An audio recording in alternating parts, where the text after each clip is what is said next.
Hey, what's up everybody? This is Clint Losh, and for today's video what I'm going to be talking about is 3-betting to exploit. 3-betting has been a hot topic recently, for whatever reason among players, my Skype chat, coaching, staking, and I think one reason that it's been coming up a lot is because for people that have viewed my 5-part sit and go series, it talks a lot about exploiting with opening, with limping, but we actually didn't jump too much into the actual 3-betting aspect. So I wanted to create this video sort of again as another follow-up, kind of like my last video in terms of handling aggressive 3-betters.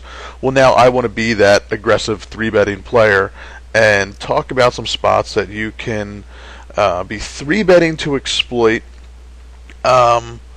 in some pretty optimal scenarios where you're not risking your entire stack, but you can also do it with any 2 cards. Similar to how we, or how I talked about in the video number 2 of the Sit and Go series, where I talk about how when there's players to your left that are regs that are not going to be calling you and you're not going to play post flop and they're only going to 3-bet or fold, we could start opening up with any 2 cards. Well, we're going to take that concept, go one step further, and talk about how we can utilize 3-betting to accomplish kind of the same thing.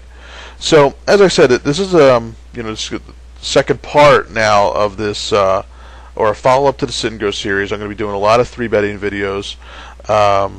The one before this was handling 3-betters. Now we're going to be 3-betting. Next video, hopefully, we're going to do, hopefully get into some more specific hand history examples. But in this video, what we're going to talk about here is looking at spots where, as I said, we could 3-bet to exploit, but ideally 3-betting small. Just as, again, from the Sit and Go series, I talked about how you can do a lot more raise folding, raise calling, instead of just shoving all in. When it comes to 3-betting, it seems like players want to 3-bet all in, and I understand that in a Sit and Go, very rarely, or maybe not very rarely, but many times you're not sitting there that deep with 20 or 30 big blinds. You often have 12, 13, 14 big blinds, so 3-betting becomes pretty much a 3-bet all in. Well, we're going to analyze that a little bit more, see what point in terms of your stack size where we can actually be 3-betting small instead of 3-betting all in, and 3-betting small with 100% of our range, and therefore either calling it all in with a 4-bet versus a 4-bet with a specific part, and obviously folding the rest. So again, we're going to be extremely exploitable here, but the question is not necessarily are we exploitable, is anybody going to exploit us? And for this particular play, the way for another player to exploit us is by them expanding their 4-betting range. So that's the question you have to ask yourself is, are they going to be 4-betting any wider than they call a 3-bet all in? And that's what we're going to analyze. And of course, this is really against reggy players. I'll talk about that a little bit more, but essentially, we don't really want to be doing this against the random fishy players, because what's one thing they do that the regs don't really do, and that is if you 3-bet, they are perfectly capable of calling and forcing you to play post-flop, which is really not the situation we want when 3-betting with any 2 cards. So typically against the random fishier players, my 3-betting range will be more of a value range. So I think I'm ahead of their range, and I'm happy to get it all in with them. I'm very rarely 3-betting as a bluff against those random unknown players, because they're unknown. I don't really know their tendencies. I just know they probably aren't in tune to the proper strategy. I just want to play pretty much straightforward, solid ranges against them and not get too fancy. But against the regs, we have a lot more options and a lot more ways to exploit them and get an edge over them. So the key concept here, again, as I pointed out in this Sit and Go series part 2, is that regs rarely flat.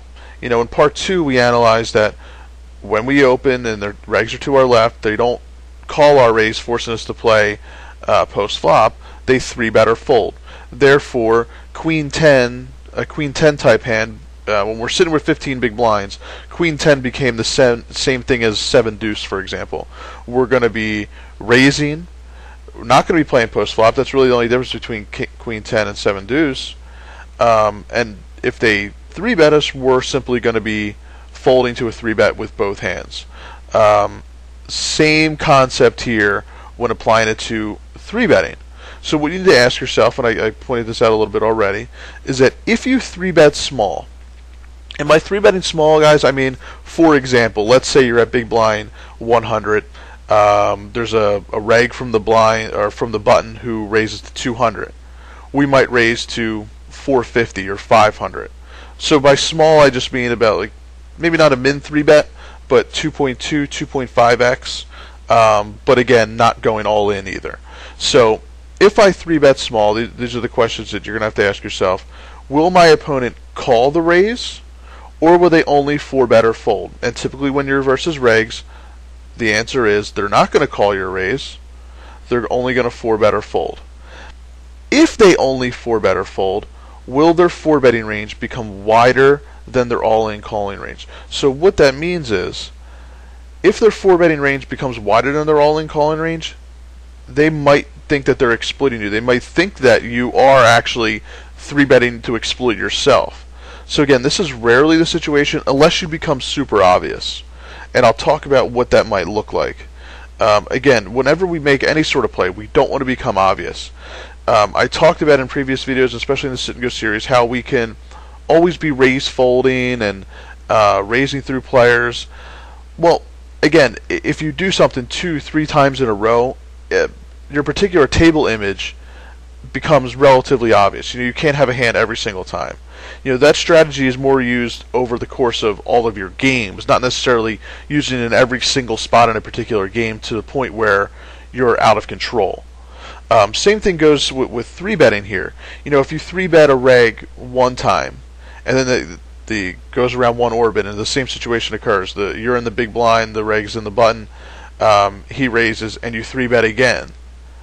Well, quite simply, you don't want to be 3-betting him a third time or a fourth time right away.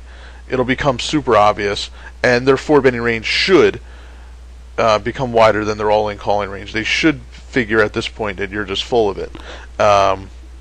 So don't be obvious. Look to change it up.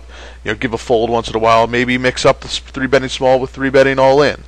And I'll talk about how to mix that up. And essentially, you don't want to polarize your range. So, ideal opponents. I want to specify this because I don't want you going into your game right after this and say, "Oh, I'm 3-betting small." Everybody. Because the stack sizes are perfect, and the next thing you know, you're getting flatted, you're playing out of position, and inflated pots with 9-3 offsuit. We're doing this against regs in situations where you do not expect to get called. Okay, when you're 3-bet, when you don't expect your 3-bet to get called. So, and in terms of those regs, typically when we're making this play, the key here is your fold equity. So we're going to look for spots where players are typically going to be opening relatively wide, but calling an 3-bet all in, or they're going to be 4-betting tight. Let's just say they're 4-betting. So situations where they're opening wide, and if we 3-bet, they're going to be pretty tight in terms of their 4-betting range. So this is where I like to look at my HUD, look at your steal stats by position.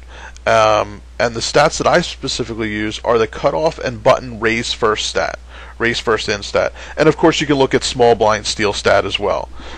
Certainly players are wider in the small blind than they are in the cutoff. But that's how you want to break it down. Look at, see what their stats are.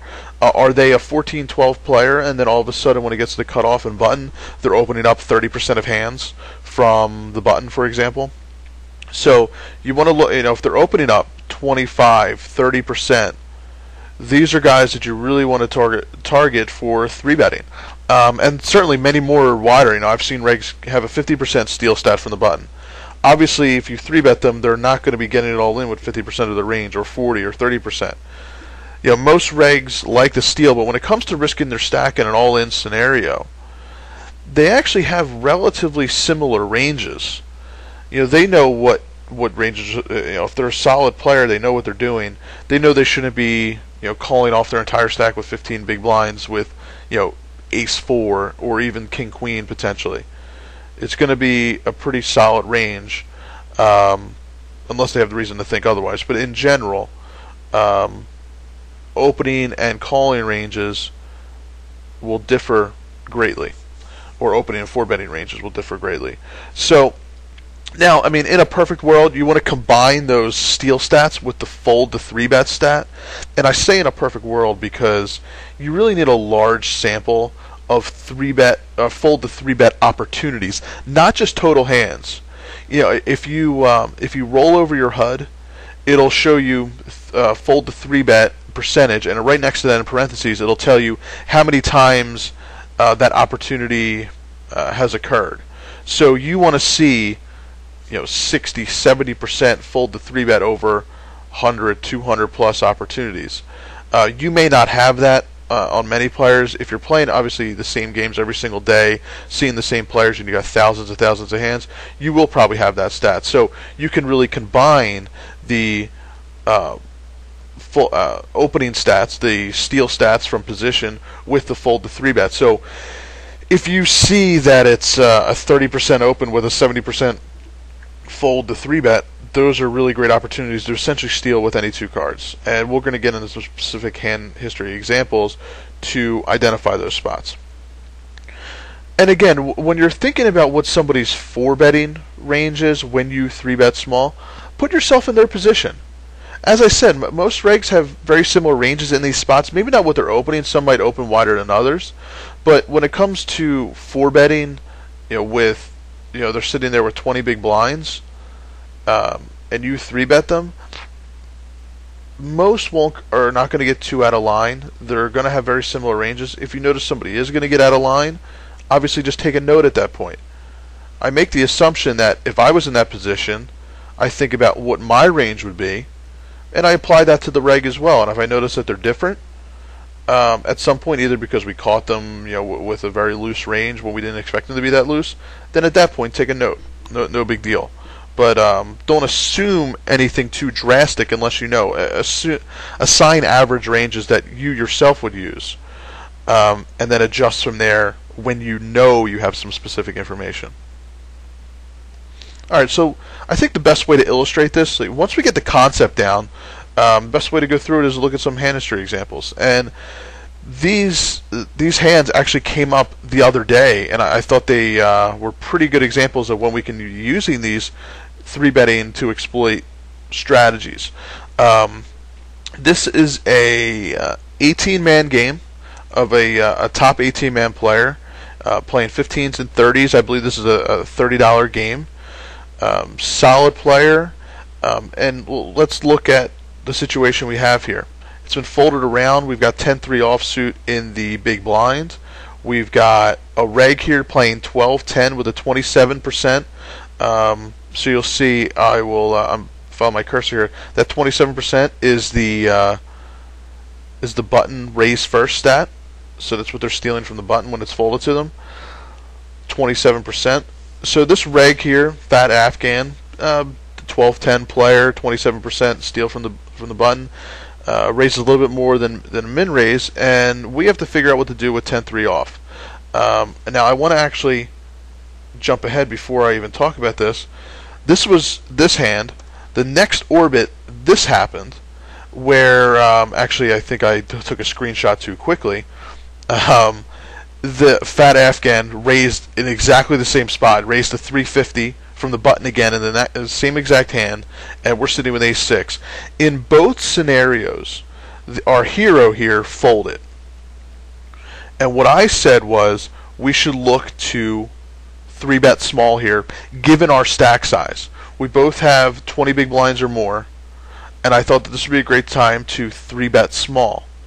Now, when assigning a range, yes, we can look at 27% open. There is a short stack in the small blind. This is something to take note of when you're playing in terms of assigning range. Put yourself in that regs position. See who you're raising through. Typically, when players are raising through shorter stacks, they're happy to call down, to call off their hand, obviously, versus that player and show down. So it's usually not an awful hand to steal. It's going to be something like maybe like a Jack 10 where they're okay calling it off, or an Ace X. So maybe not the loosest range in the world. Doesn't necessarily have to be the tightest either. So that's just a consideration. For our purposes here, I actually want to use these scenarios more as calculation purposes to look at. First, we're going to look at what does it look like to 3-bet all in. I think when most people, why they're hesitant to potentially 3-bet with 10-3, they feel they have to 3-bet jam all in. Because I often find also that people polarize their 3-betting range. If they have Ace-King, they're going to 3-bet jam all in because they're happy with the hand. Let's just get it all in now, and that's what we're going to 3-bet with. When they have pocket aces, they'll probably 3-bet here to 800 or so, or 750. Okay, and then with 10-3, they'll probably just toss it, feeling that maybe they can't 3-bet all in. It's risking too much. And I agree. I don't necessarily want to 3-bet jam 20 big blinds with 10-3 offsuit, even though it's probably plus EV.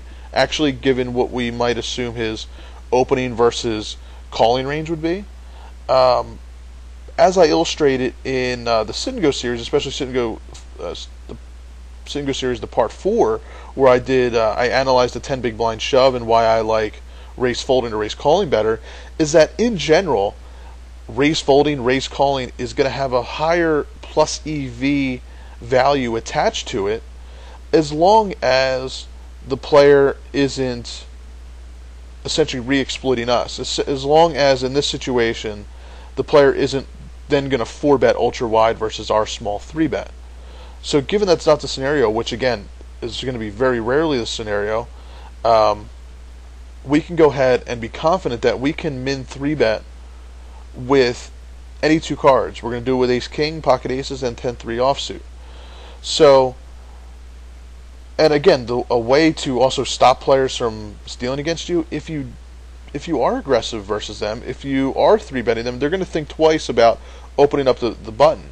If you 3-bet, if our hero here 3-bet the reg here, who knows if they open up here from the button in the same exact situation in the next orbit. Okay, so maybe both of these spots I would have 3-bet, or at least one of the two.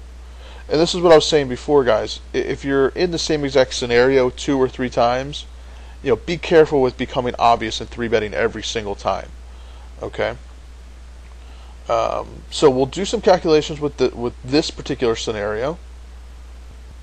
All right, and then the next spot that we're going to analyze was actually a bubble scenario, so high ICM scenario. The previous situations, this is pre-final table of an 18-man, so we're dealing with chip EV. These chip EV calculations, even though it's an 18-man, can be applied to obviously a 45-man, a 180-man. But again, we're pre-final table, looking more at chip EV there. There is probably a little bit more of ICM. We'll actually avoid the ICM right now because again, it is pre-final table. We probably have 15 players or so left in that game. So in this one, this is an 18-man again. Same player later on in the game is on the bubble, and the player that's second in chips here raises to 800, and our hero here tried to 3-bet jam as to exploit exploit the bubble as the chip leader, given that there's some short stacks at the table, assuming that the player who opened can pretty much only call with kings and aces. So we'll analyze a chip EV scenario and a high ICM scenario in terms of 3-betting. So first, let's get into the calculations for actually this hand, and this is the main one I'm going to go through. I wanted to just show this one as just showing that when you're dealing with a reg on the button, who raises you twice, we can defend against them. So I'll use this one as for illustration and calculation purposes. So what I did here, again using my CardRunnersEV program here, set up the same exact situation. I just have the button and the big blind in play here. Obviously everybody else folded. Set up the stacks. had roughly 42 and 3200 and change, but for our purposes, those are roughly the same stacks. And what I did was I had the button opening up with about a 25% range. Could be a couple percentage points higher. Maybe you might think he's a little bit tighter given the shorter stack there. But essentially ace-5 off, ace-deuce suited, any Broadway, and pocket pair. Maybe you can include some 10-9 suited hands in there, but I think that's fine for right now. And what I'm first going to show is what happens when we 3-bet jam all in. So forget about 3-betting small. What does 3-bet jamming look like? And then accordingly, when we 3-bet jam, I gave him a calling range of pocket sevens and ace-queen and ace-jack suited. I personally think that's a little bit wide for a calling range. I certainly would not be I probably wouldn't be calling off ace-jack versus a 20 big blind 3-bet shove, obviously unless I knew that person was doing with any two cards. I don't think you can assume we are doing any two cards. So in general, not calculating in there or assuming any meta game or knowing that I know type of stuff. This might be a little bit wide, but we'll combine a little bit wide and not going too tight. So any tighter obviously makes our 3-betting range even more profitable. So what I'm actually going to do here is a really cool feature on here is I'm going to click on the maximum exploitable play, and this is what we're going to be using.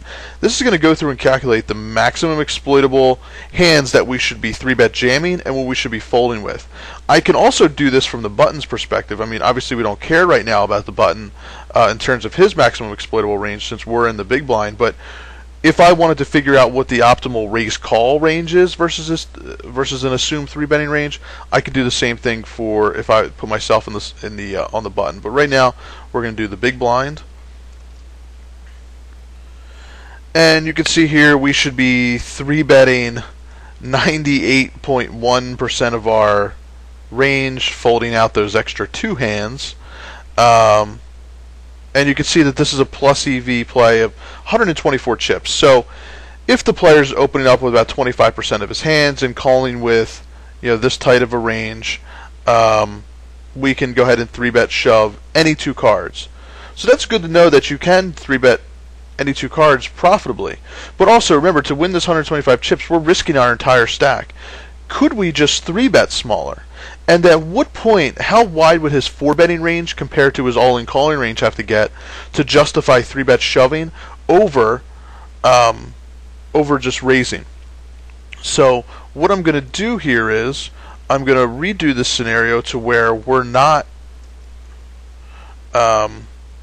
jamming all in, but we're going to raise small. So let's just make it. We're going to raise to 775. So that's our 3-betting range. And now let's just keep the 4-betting range the same. Let's assume for right now that his 4-betting range is not going to be any wider than his all-in calling range. So let's keep that. And then accordingly, when he 4-bet shoves, we need to come up with a the perfect calling range. Okay, so let's just see what that perfect calling range is. Let's hit maximum exploitable. Alright, you can see that if we're going to be 3-betting small, we pick up 160 more chips. It's a plus EV chip. It's a plus chip EV of 281 chips, and now we could 3-bet with any two cards. And accordingly, we would call the all-in with pocket eights and ace-queen suited. If he's going to 4-bet sevens and ace-jack. Okay, so that's our maximum exploitable 3-betting and calling range.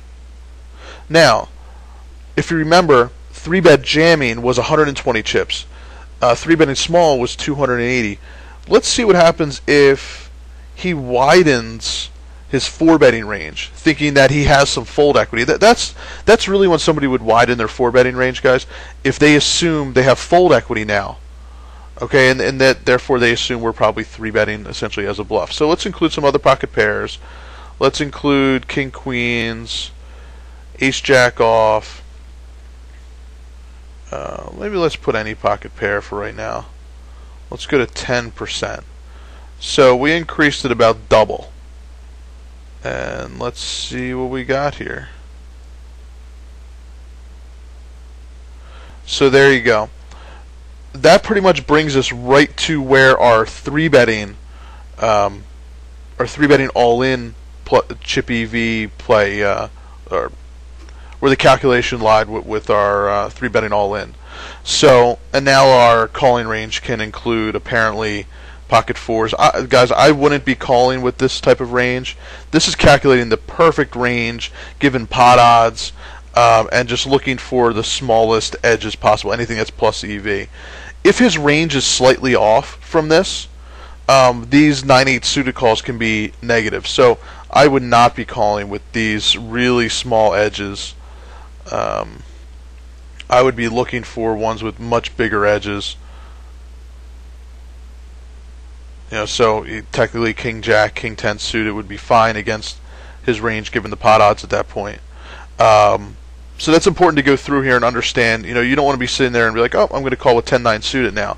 That's based off of a given 3-betting or 4-betting range that we assign to the player.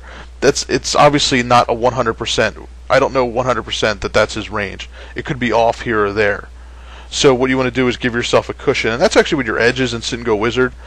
Give yourself an edge so that even if you're off by off on the player's assumed range by a little bit, you're still going to be making a plus EV play. But getting again back to this, I like this play so much better because we're only risking 775 chips to essentially win the same amount versus 3-bet jamming all in. And that again will give you confidence to do it with any two cards. Okay, and then calling off with the appropriate range. And that appropriate range typically being, in this scenario, assuming average ranges, we're talking ace jack, pocket, okay? They're only going to be 4-bet shoving or folding. So you can confidently 3-bet now with your entire range and not feel that you have to get a polarized range where you're only 3-betting small with your premiums and 3-bet jamming your ace queen and ace jack hands. You can now do this with every single hand. The question is, how deep now do you have to be able to do this? I don't mind doing it with, we're much deeper here than even, I don't know, we're right around 20 big blinds. Let's just say we give ourselves 2,500 at big blind 150. What does that look like? Let's go maximum exploitable.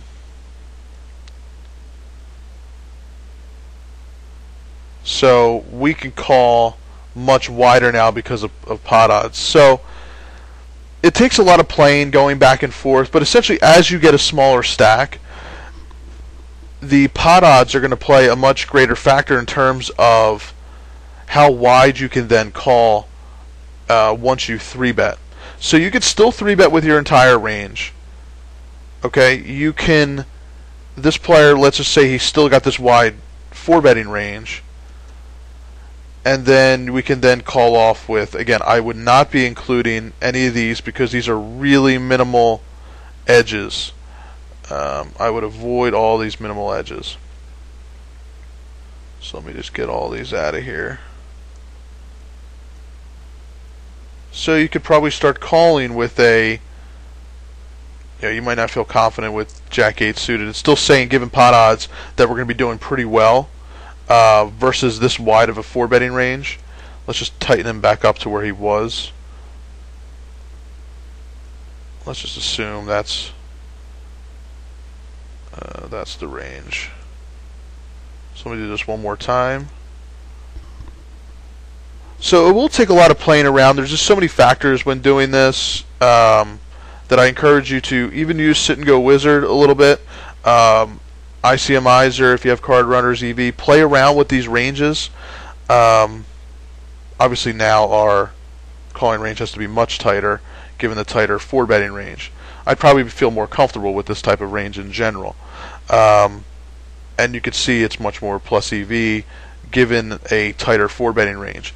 So point is, guys, we can mess around with these ranges all day and look at the optimal calling and 3-betting and calling ranges. But the point that I want to get across is,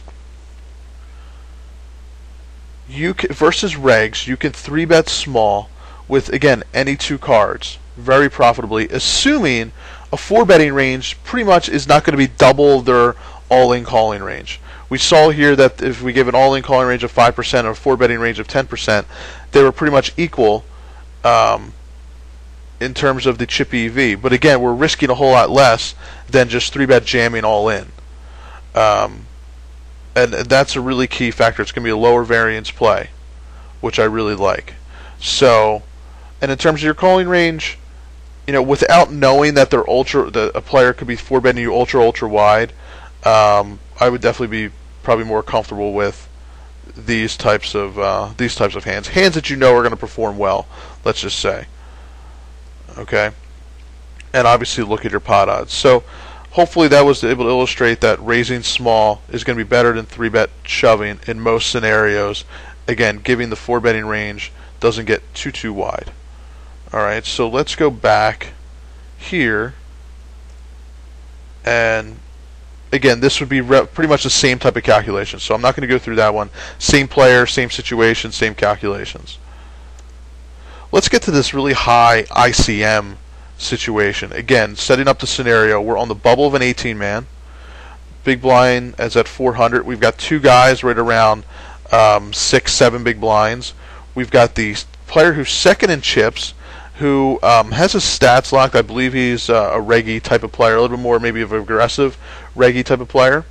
Let's just say again that he's a reg. Again, we wouldn't want to do this versus the fish, and we wouldn't want to do that last play versus the fishy players either, because they're not going to 4-bet or fold. They're going to call raises, and you don't want to be out of position with 10-3 offsuit in an inflated pot. So again, versus regs. And when you're versus regs, they understand ICM. They understand that in this situation, if they're second in chips and the chip leader shoves over the top on the bubble, they can pretty much only call with aces and kings. So we should have tons and tons of fold equity. So really, jamming should probably be a plus EV play as well. But let's take a look at whether 3-bet jamming is the profitable play, or 3-betting small is profitable, and assign him a 4-betting range and see how wide he has to 4-bet to make 3-betting as an all-in better than 3-betting small. Alright, so you see here, I have the situation set up. The cutoff is going to raise to 800. I gave him a range of pocket pairs, ace-deuce suited, ace-5 off, and some Broadway hands. Okay, if he's any tighter than that, that's going to make our 3-bet shove worse, because there's simply less fold equity. But let's just assume that that's his range for opening, because he is definitely on the more aggressive side from his stats. He's playing 23-20. And for right now, we'll assume that range. We have 8-4 offsuit. I'm going to jam all in. And this player I assigned is only going to call with jacks plus an ace-king suited. He probably should be only calling with aces, kings, maybe queens.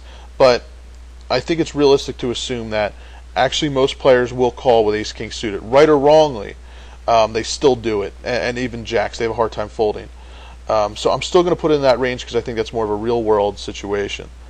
And let's just see if that's going to be a plus EV play here for our hero here with 8-4 off. And as a matter of fact, it is. It's going to be 0.39%. So it is a plus EV jam. I will say that this is a very sensitive situation in that, let's just say we add in some other hands, or I'm sorry, we take away some hands. Let's just say it's something like this, and maybe not the bottom. I believe this turns into a negative play, yep. So if we just change his range a little bit, this jam actually becomes not profitable. Even with a really tight calling range, even if he's opening 17% and calling off that tight, it's still going to be a very borderline shove, or obviously negative EV shove with 8-4 offsuit. Even, I think a lot of us have been taught that we can exploit the bubble, shove any two cards, and I believe we can. But it is actually based upon how wide we think that person's opening. So in this scenario, we need about a 22% opening range and this tight of a calling range. And I think it's safe to assume that the calling range is going to be this tight. And you can see, even if we're shoving 8-4 off, he can't call with ace-king suited. I think that's pretty cool to see. Jacks is going to play well. Pocket pairs are going to play really well in this scenario. But So let's just take again that same exact scenario, and let's raise to, let's say, maybe not a min raise. Yeah, let's just say we're going to go to 1700. I like doing things a little bit different than a min raise. We're going to raise to 1700, and obviously we're not going to be calling.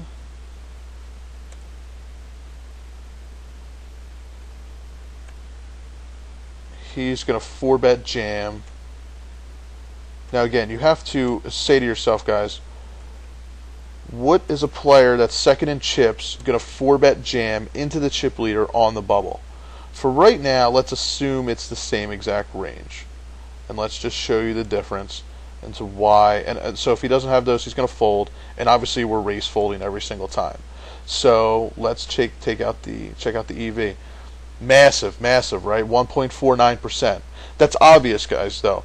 If the player is not going to do anything different in terms of his 4-betting versus all-in calling range, why not risk 1,700 instead of 8,000 chips to win the same amount? So it's obviously going to be a much more plus EV scenario when we're 3-betting small. But I also think that's important to see, because in this scenario we saw that this reg is a really solid player, and he felt to 3-bet to exploit for maximum fold equity and to just make the plus EV play. He had the 3-bet jam. That's exactly what he did in this scenario. I don't want you to feel that you have to 3-bet jam every time. 3-betting small is going to be so much more profitable, again, versus the regs. So let's just widen up his range. Let's assume maybe he thinks that we know we can 3-bet small, so he's going to 4-bet. So let's give him some other type of hands. Let's pretty much double his range. Now let's see if it's still plus EV. And we're essentially looking for the break-even point to where how wide he needs the 4-bet to justify 3-bet jamming all in. It's still 1% compared to what was the other one, 0.39. So even if he's 4-betting wider, so let's widen him up even more. Let's give him more pocket pairs. Let's give him ace-10, king-queen. So let's go to 8%. We started at 2%. 0.26%. So there you can see we need to for his 4-betting range compared to his all-in calling range to pretty much be 4 times wider to justify 3-bet jamming all in versus 4-betting in this exact scenario. Now, when would a player 4-bet this wide compared to our 3-bet, our small 3-bet, if they assume we're obviously 3-betting to exploit? Again, I don't assume that until one, I see it happen, or two, maybe don't necessarily see the hand he shows down with, but the frequency in which he potentially 4-bets you. So if he 4-bets you twice after you 3-bet him twice, okay, maybe we can assume that he is 4-betting us wide. But initially, my initial play, without knowing anything other than he is a reg, your initial play should be the lower variance, higher potential ROI play.